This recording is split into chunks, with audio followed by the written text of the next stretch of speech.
Wesh, big up, c'est les abonnés. Donc là, on va parler de Dieudonné. Donc l'humoriste. Donc Dieudonné est condamné à 2 ans de prison ferme pour fraude fiscale, abus de biens sociaux et blanchiment. Le comédien était poursuivi pour avoir détourné à son profit des recettes en liquide de ses spectacles, avoir minoré ses déclarations d'impôts, blanchi une partie des espèces en les expédiant à l'étranger et organisé son insolvabilité. Le comédien Dieudonné Mbala a été condamné à Paris à 3 ans de prison, dont 1 avec sursis, 200 000 € d'amende pour fraude fiscale, blanchiment ou encore abus de biens sociaux vendredi 5 juillet 2019.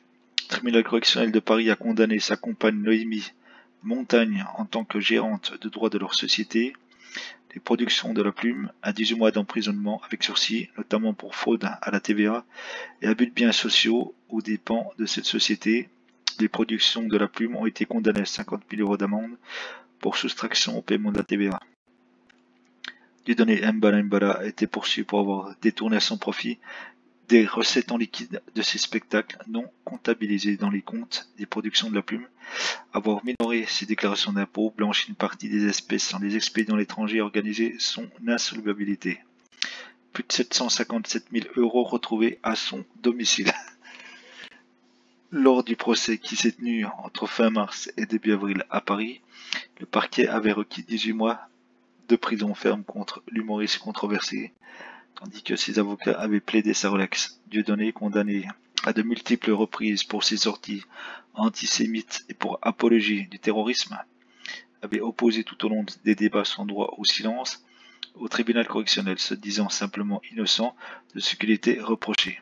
L'accusation considère que le polémiste de 53 ans n'est pas un artiste bohème déconnecté des chiffres, mais bien le gérant de fait de la société Les Productions de la Plume, dirigée officiellement par sa compagne, créée pour favoriser sa dissimulation entre 2009 et 2014, selon le calcul du parquet. 1,2 million d'euros ne sont pas passés sur les comptes bancaires de l'humoriste, alors qu'il se disait dans le même temps ruiné et insolvable.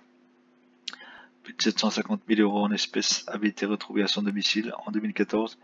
Lui et ses proches ont envoyé plus de 565 000 € à l'étranger, principalement au Cameroun, où il a des liens familiaux. Son théâtre parisien de la Main d'Or, dont il a depuis été expulsé, ne possède ni caisse enregistreuse ni terminal de paiement bancaire, soit selon le parquet une organisation entièrement tournée vers l'encaissement occulte des espèces.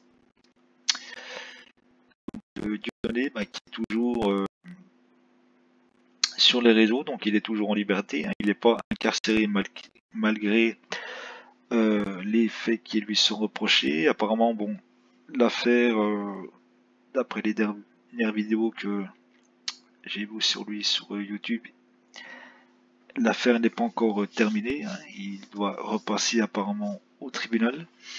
Donc lui, il conteste apparemment les accusations portées à son encontre, se dit innocent et espère apparemment obtenir la relaxe des charges qui portent à son encontre. Donc voilà, donc la quenelle, comme il dit. Et voilà donc pour la petite histoire de Dieudonné, où on en saura plus d'ici quelques temps, si Dieu le veut. Ciao.